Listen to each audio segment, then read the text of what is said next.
I started boxing from the age of 9. Oh, that's young. 9. But I got kicked out of school in year 7. And I got referred to a unit that just did boxing. So then I started to like boxing. I started to enjoy it. Then when I was going to a boxing school, which was in Tottenham, it was called, I think it was called LBA, London Boxing Academy at the time. I think they've changed the name now. I was going there and I just love it. Like, I just love the fact I can go in there, I can learn how to fight and do what I want to do. And they'll like have little trips and stuff where they go away to other countries and they box abroad. When I used to box at Repton, there's a guy called Tony Byrne, and he would always ask me, how's everything all right at home? And I said, well, why does he keep asking me? He used to ask me every time I used to go to the gym. But I was about 19 then, so I didn't understand what he was saying to me. He would keep saying this to me, I was like, why does he keep asking me? Every time I come there, I thought he wants to know my business. But after a while, as I got older, I started to realise if your actual life outside of boxing isn't correct, it will affect your boxing career. Do you know your current amateur record? No. I've had so many cards, man. Like, I would definitely say I've won over like 70 bouts. Let's say about 75 bouts out with them bouts. Definitely. That's crazy. So, and what about pro? How many pro fights? So pro I've had 4. I won 3, lost 1. I would say this, you know, God is a father to the fatherless, so God has brought me this far. All the glory goes to Him, because at the end of the day, for me to even sit here to be alive, to even talk to you, it's all from Him. Definitely. And like I said, you know, me actually devoting my life to Christ is where the real change happened. You know, I faced so much adversity in my life, like i.e. with work. You know, i.e. I've been in trouble with the police before, and like God has literally intervened and stopped things from happening to me and showed me it's just me doing it by myself. But I want to explain something that people don't know this, but you hear it now, and Allow It Bruv TV is the first.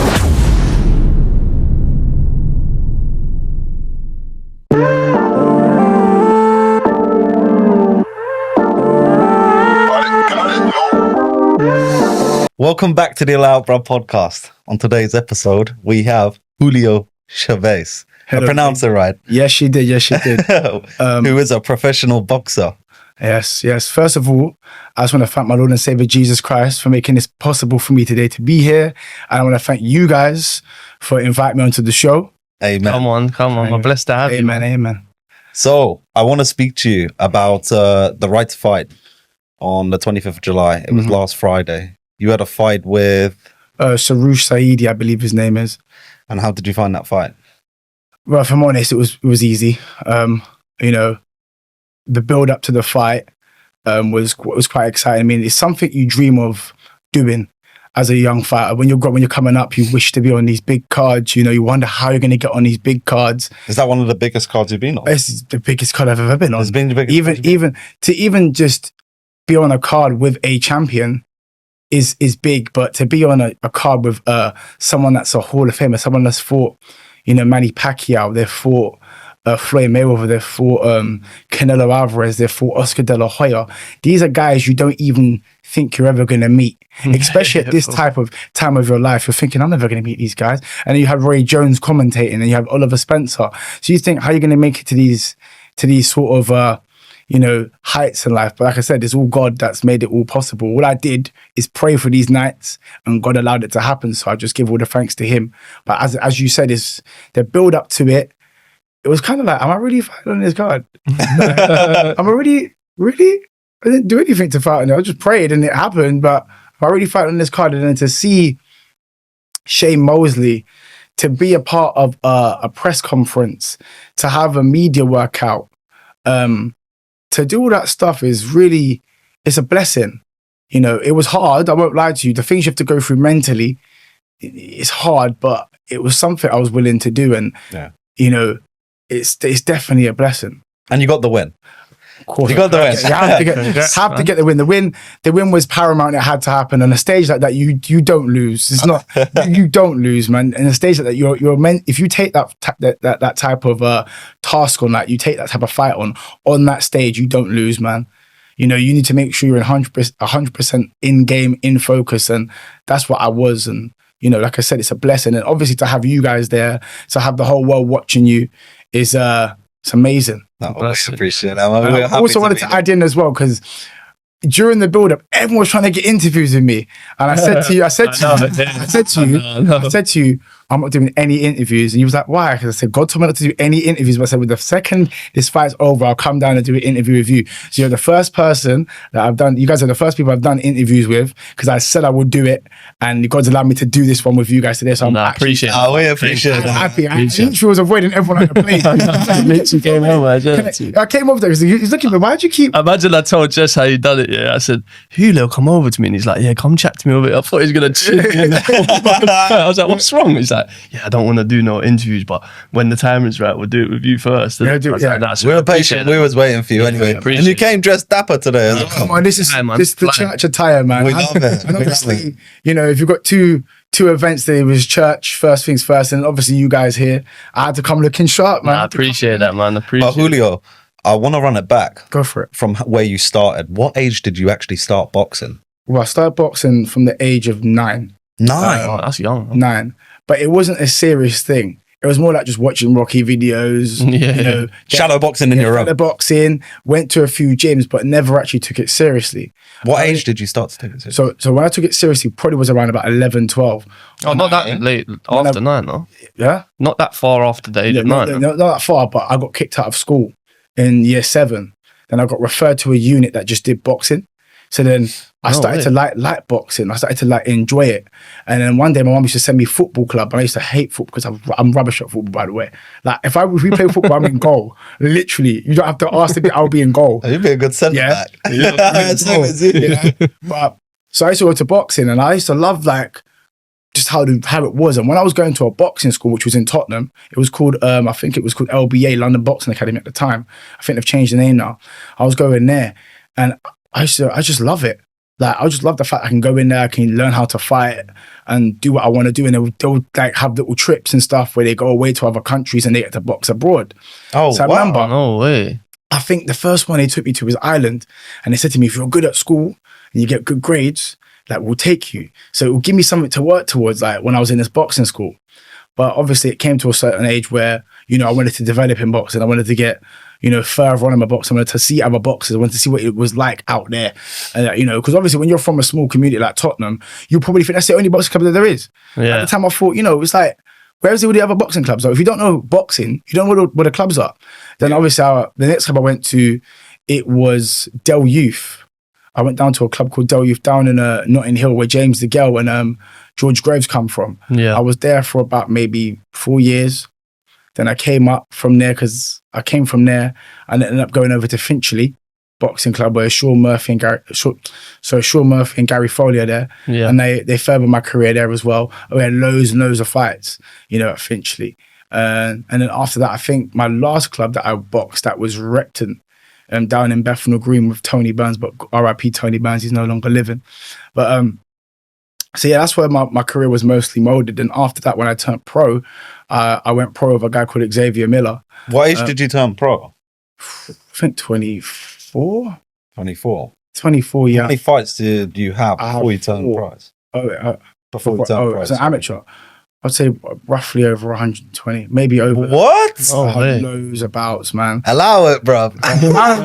Nah, you know what it is? What? Over 120 Yeah, fights? loads, man. I had loads, like Amateur fights? amateur yeah? fights. Like Finchley would box every weekend, man. So how many, Oh, how many what? fights do you reckon you've had in total then? I don't know, man. Definitely over a fair bit of 100. And I used to have some unlicensed fights as well on the side. So I would just like cover in for like some like maybe some white collar here and there. Yeah. But like I said, it's so much fights that you can't even recollect. It's like, you know, sometimes you see a guy, you're like, bruh, I swear I know that guy. Bro, I boxed you. We did used to box for Oxford. They're like, yeah, bro, I boxed you. Remember me? They're like, yeah, I remember you. It's crazy. Like, but being an amateur, like now seeing some of the pros now. So I've shared the ring with the likes of Johnny Coyle. I've shared the rings with the likes of Ben Fell. I've shared the ring with Shaquille Thompson. Like and Shaquille Thompson's a really like, he was a top boy back in the day. So is Ben Fell. His brother's Carl Fell, if you guys don't know. Yeah. So I've shared like the ring with the likes of them and some other guys as well. Like I don't remember all their names, but like those are the guys that I remember sharing the ring with, and they, you know, they brought the best out of me. Didn't beat them, but they gave me some stuff that you need to be a boxer. Yeah, of Like, course. you know, like not everything that you know, every time you win a fight doesn't mean you're going to learn something. And I felt like when I boxed them guys, they taught me things, and it molded me into the guy that I am today. That when I met my pro coach, Xavier Miller, man, a man of wisdom, trust me. Shout out to him, man. Like, shout Shout out out to Xavier Miller. This guy is like, we call him the professor, man. He just knows his stuff. Like, he knows what boxing is. He just understands the sport. But he's the type of guy, like, people always ask me, why don't you coach boxing? But I don't know if I'm a good coach. I don't know if I can motivate you. Yeah. For me, a coach is someone who can get into your brain, that can motivate you to do things that normally you wouldn't do. Someone that can get you into that 5th gear, that 6th gear, they can squeeze it out of you. They know how to get things out of you. Yeah. They know how to make you work things you ain't worked before, but they break it down to make it easier. And I feel like Xav does that. And I feel like he does it with every boxer he has in the gym. I've seen him work with boxers from the ground all the way up. So with someone like that, you can... What gym's that? Is it IQ in Neasden. Okay, Yeah. shout out to IQ Gym and That's Northwest, isn't it? It's Northwest. You've got Yusuf Kamari down there, Adrian Redmond. You've got I've heard of it. K Prosper. You've got Ahmed. I can't remember his surname. But he's down there as well. He's Yusuf's a former English champion, and Ahmed's Southern Area champion. I spar with those guys a lot. But even just watching their development from what Zav's done with me and them, it's like, raw, like Mad. It's mad. It's mad. And you know what he does? Like he will send you sparring videos like of the fighters, what they were going through in the gym, like, and what they went through. And it's like we kind of do it in the emulate in action, but it's the details, the attention to detail. Like you even get like my coach will always send me 3 frames of myself getting punched. Like, yeah, you dropped your hand there. I saw it like in a little millisecond, you dropped your hand, he will freeze frame it and send it to you. Yeah, don't make that mistake again. Like, it's little things like that that make, the bigger picture. But big up IQ, man, and Xavier Miller down there and them boys down there, man. They are work in progress and they're coming up, man. Do you know your current amateur record? No. No. I've had so many cards, man. Like, I would definitely say I've won over like let's say about 75 bouts out of all of them bouts I've had. Definitely. Crazy. So, and what about pro? How many pro fights? So pro I've had 4. I won 3, lost 1. That's what I can really say about that. As for pros is a really difficult game. I feel like before, and this is advice to any fighters trying to turn pro, you've got to build yourself back up. You've got to build up your profile. You've got to become likable. You got to, I don't know, it's kind of like... It's like personality sport. Yeah, you got to market yourself well. Yeah. And you got to come away from certain areas. You got to go into certain areas to market yourself. And I feel like when I turned pro, I never really had the chance to do that. I kind of wanted to turn pro because it was different light, different energy, different source. Wanted to go straight into it. That's what I did. But as of now, I've had a few influencer fights, which was the Right to Fight. Right to Fight. Have you had another influencer fight? I had one before that with Carlos Moreno. Oh yeah, of course you did. We was there. We was there. So I had that fight. So for me personally, on the boxing scene, it's about building my profile up. So you're currently now trying to build back up, build up my profile. But what have you been? Sorry, what have been the disadvantages? Disadvantages of what? In terms of like your boxing career. It's like personal problems can affect your performance in the ring. Yes.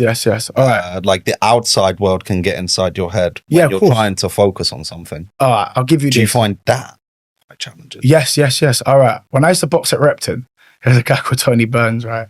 And he would always ask me, how's everything all right at home? And I was like, well, why does he keep asking me? He used to ask me every time I used to go to the gym. But I was about 19 then, so I didn't understand what he was saying to me. Yeah. He would keep saying this to me, I was like, why does he keep asking? Every time I come there, I thought he wants to know my business. But then after a while, as I got older, I started to realize if your actual life outside of boxing isn't correct, it will affect your boxing career. So that's what I've a lot of things outside, i.e., work, earning money, because I've got a son, so having to look after family. Also keeping yourself well. A lot of those things were unstable for me because I never really had a great paying job at the time. I used to be a TA, and I went on to be like a teacher for an agency. So during the holidays, I wouldn't be paid and stuff like that. Then I used to work with a Korean company that would set up the Big Brother house, and so I had fun jobs, but it just wasn't consistent enough. So when it came to like boxing, selling tickets, stuff like that, it was quite difficult to do that. So what I was trying to do is buy my own tickets and just sort of sponsor myself.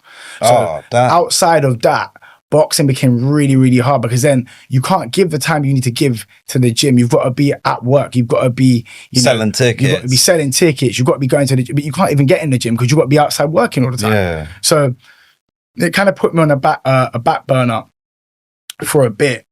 And then, to this point now, like I said, boxing's been on a back burner, to this point. But like I said, I've started to seek God. And the moment God became a part of my life and I gave my life to the one and only Jesus Christ, my life started to change. And, I think I told you this the other day, even the lead up to this fight. So I want to explain something that people don't know this, but you hear it now on Allow It Bruv TV is the first. So during my fight build-up, I went homeless. Before back to fight. Before the 24th of July, I went homeless. Oh no. And then I had an eye test. He's got the eye test results on his phone, so he knows it's not a lie, from Specsavers. So I went to Specsavers and they said, get an eye test. This was right when I was in church. So I thought, I'm going to book it while I'm in church and go right after church. And just Specsavers across the road from church. So I went, done about 7 tests. I was sitting there and I said, something's wrong. Like, it doesn't seem right. And they called me and he goes, oh, we've just noticed you've got 2 holes in your retina. So I goes, what do you mean I've got 2 holes in my retina? So I goes, but you said that you boxed, because they had records of me on the system from like 2017 when I've gone to apply for my pro license and I've gone for the same eye test again. Yeah. So I've still got the same results. So it was, we know that you box. So they goes, well, this may affect your boxing, so you need to go get this checked out. So I'm thinking, I've got 2 holes in my retina. I can't box in this Right to Fight show, blah, blah, blah. What do? The only thing I know to do, the only thing that's been saving me to this point and brought me this far, I prayed for about an hour that night. I went to North Mid the next day. They said, there's no holes in your retina. They've disappeared. So I don't know what they were talking about. What? There was no holes in my retina. They took down about 10 tests on me and there was no holes. What does that mean if if you did? So it was basically saying that I can't box because eventually if you have a detached retina, you can't see. You're not cleared to box. Your eyes are not good. Mm-hmm. Yeah. But at this point, if I've got 2 holes in my retina, I'm going to lose my sight eventually in my right eye. That's crazy. But it doesn't. You were saved by God. But I was saved by God. It doesn't make sense because I had a 6/5 vision, which means I'm long-sighted in both eyes, so both my eyes are good. So I was kind of thinking, doesn't make any sense. But at the same time, it's why God gives people authority on this earth to give. So you have your job through Christ's authority. So 9 out of 10, if someone says you have, cancer, you probably do if it's a doctor telling you that because they've done their tests and they're qualified, and that's all through Christ given. And that's when Christ comes in and does the impossible, which tells you you don't have cancer and then heals you of it. Same thing with the retina situation. I believe I did have them because they're opticians. I'm not an optician. They know what they're talking about. I don't know what I'm talking about. But when I got the results back and they said, no, you don't have 2 holes in your retina, I knew immediately where it came from. Then I said, amen to that, brother. I knew. Christ, healed by the power of Christ. And then you asked me at the beginning of this, I got the win. At that moment, I knew I won. At that moment, I said, I'm meant to be here. Yeah. And your other situation. And my other situation's already solved. It's already solved. It's already solved. So I'm completely saved. So when I say when I saw you, and I said I wanted to do an interview with you so badly, I could see you floating around with the camera. I wanted to do it. Get some adversities going. Do you know what it is? God said, just don't speak yet. Because at that time, when we spoke, I didn't even have my test results. I didn't even know there was anything wrong with my eyes. And you were still home. I was just I could tell kind of when you were speaking to me, not that something was wrong. Obviously, that is an issue that you was facing, but I could kind of see when you pulled me to the side that something was but not bugging you. I don't know how to explain it, but I had peace, but I already knew what was going to I didn't know what was going to happen, but I had peace knowing that whatever is going on will be solved. Mm-hmm. Then when I got the retina news, obviously, at the time I have, people around me like, it's going to be fine. It's going to be this, it's going to be that. But at the same time, you still got the voices in your head. Of course. It's going to be, it's crazy. That's fear and doubt, isn't it? Yeah. But that's the enemy speaking to you. So then I thought, but God, if you've allowed me to be here, if you've allowed me my face to be on this poster, why would this happen? But then I remember God completes his work. So when I got the clear of, there is no holes in your eye, I said, okay, then This is just to add to your story. And after the fight finished, I said, now you can go and do interviews. Mm-hmm. But I didn't do any interviews that day. Yeah, there was one guy that dragged me to the side. Yeah, and he'd done a quick one with me, but notice it's not been uploaded, so I don't know where that's gone. But this official interview is with you guys because I said I would do it with you guys first. No, we appreciate It's it. one of the ones now. And the one thing I love about, you guys is that you guys are genuine. You really do come down and support, the boxing. So you were saying to me earlier, when people give you slate, they will. Yeah, no, of course. Right. Not necessarily us. I mean, everybody gets it. Everyone gets it. We don't really care. Do you know what? I don't want to throw it all the way back. Yeah, but you said you got into boxing when you was 9. Mm-hmm. What actually made you get into it though? Did you have people? Do you have brothers? No, man. I've got 7 sisters. I've got no brothers at all, and I'm the youngest as well. Bloody hell. Yeah. So no, you know what it was? I'll tell you, WWF, man. The Raw, Stone Cold, like all that, like the irony of wrestling, like do you know what? Being in the ring. I liked wrestling as a kid. So that was one aspect of it, but then I used to like fighting. So then it was like, you know what, like do something you like. Every day I was just in fights. Did you get kicked out of school for fighting? Yeah, I got kicked out of school from fighting, and then like when I was in this unit. Obviously, it was a boxing school that I went to. So it was like strictly just boxing. It was in Tottenham. It was strictly just boxing. Like, there was a ring, everything. But did they still teach you your GCSEs then? GCSEs. I didn't even know things like that existed. I should have gone styling like that. It still does. It still does to this day. That's crazy. And then, like, when I went through that system, it was like I was a changed person. Like, it helped me. It disciplined you. Like, it disciplined me. It's like, basically, boxing was like my dad. Because I never had a dad. So growing up, boxing was my dad. It gave me that discipline that I needed to, surpass certain things in life. And now, like I said, You've become a better man without one though. But I will say this, God is a father to the fatherless. So God has brought me this far. All the glory goes to him, because at the end of the day, for me to even sit here, to be alive, to even talk to you, it's all from him.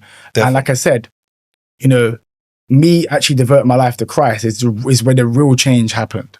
I faced so much adversity in my life, like i.e. with work, i.e. I've been in trouble with the police before. And like God has literally intervened and stopped things from happening to me. And it showed me it's just me doing it by myself. It's not no man doing it.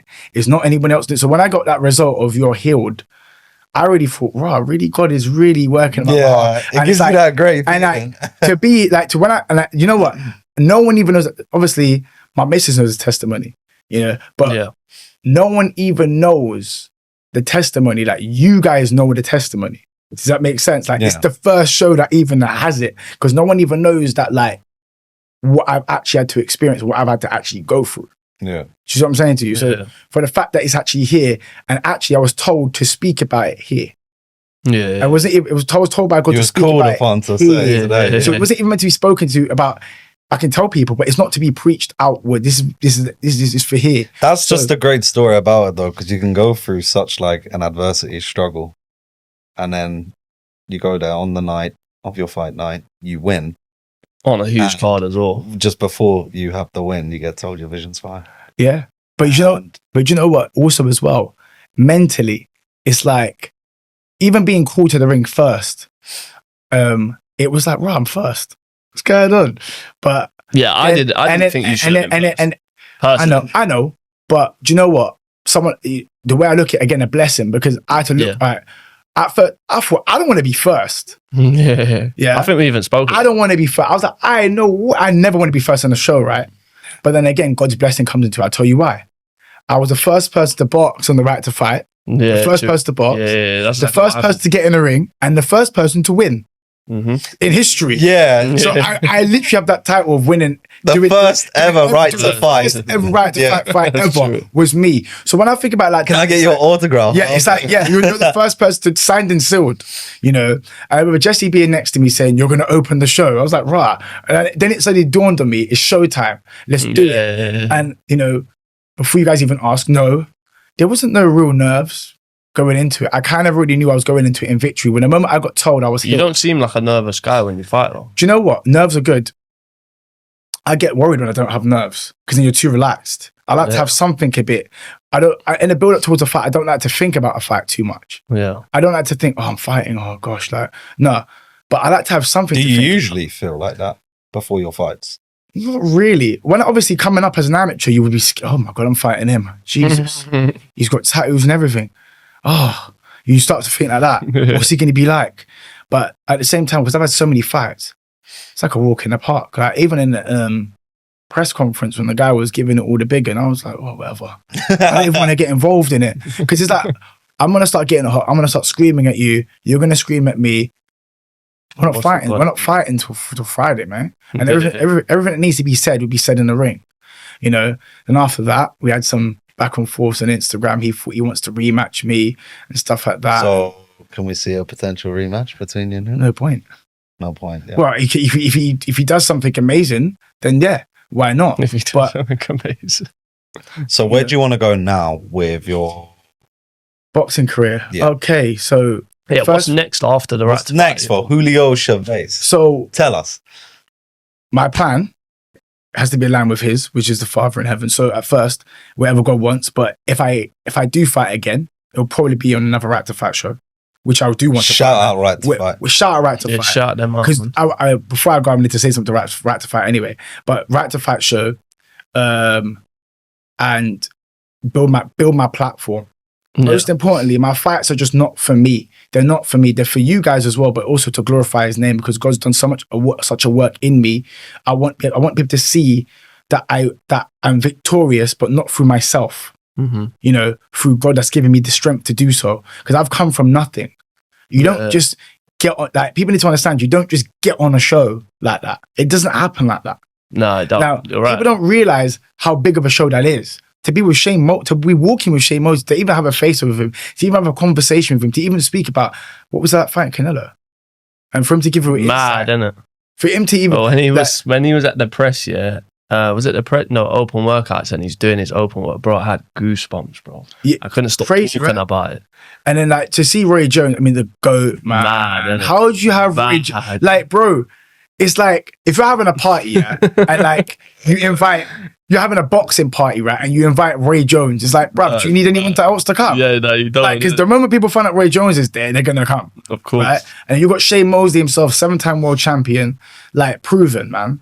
Like, you know, so it's just, and Victor Ortiz was meant to be on the card. I don't know what happened there, but even just like be mixed in with them type of names is a blessing. Yeah, it's crazy. It's a dream. Yeah, it's crazy. Like, I had pro boxers going, how did you get on that? How'd you do that? So big up Right to Fight, man. Big up Jesse Musa. Big up Jesse. Shout out Jesse Musa. Armstrong Shout Nation. out Armstrong Nation. Absolutely, yes. And big up also Moreno Boxing as well. Yeah, for those guys, you know, again, I said this to them as well. Through this show, I've gained brothers. Yeah. You know, it's been more because I've worked alongside them. Yeah. You know, I've also fought with them, but I've also worked alongside them. And not everyone you fight is your enemy.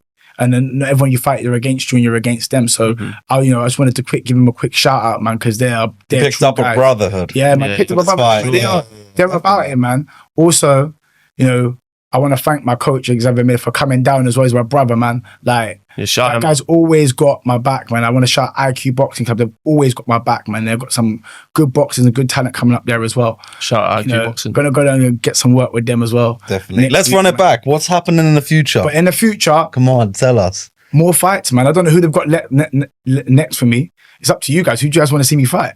Hard. You know, put him in front of me. I'll fight him, innit? It's just he's promoting this, yeah. But he's got to match your height. Why don't you fight Josh? That's the second time you asked him.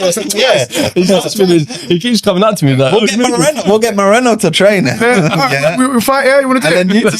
Let's do it. He told me this last time. I said no. I didn't get to the fighters. Like a friendly thing. A friendly, bro. Yeah. You get one. I'll delete his episode. I'll be in the ring cheering you both on.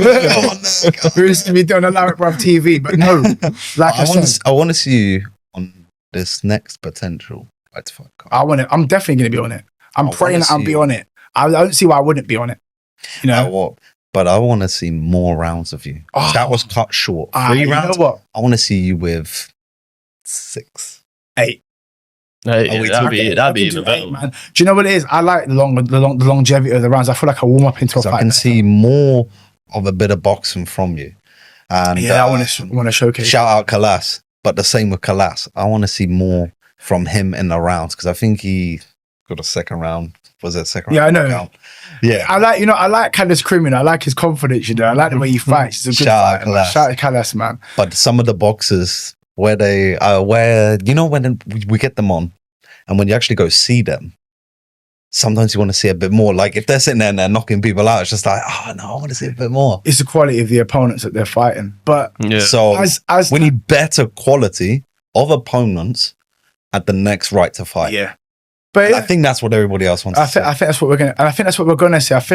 I don't think This is gonna be. I don't think big. people understand how big right to fight actually is, and is gonna be. Because yeah. it is. We've It been is saying that. huge. I don't think people understand that's a massive door that's been opened, Mhm. and I don't think people like some people from from the inside that don't really understand the dynamics of boxing. That are thinking, what's gonna happen now? It's like, no, this is big Onwards stuff. and man. upwards, isn't it? Onwards and upwards. Onwards and Most upwards. definitely, they opened some doors there. Yeah, man. I was going to ask you a Go on, question. go on. He's got Split my mind though, because I was listening to what Jess was saying. Nah, he was thinking about fighting you.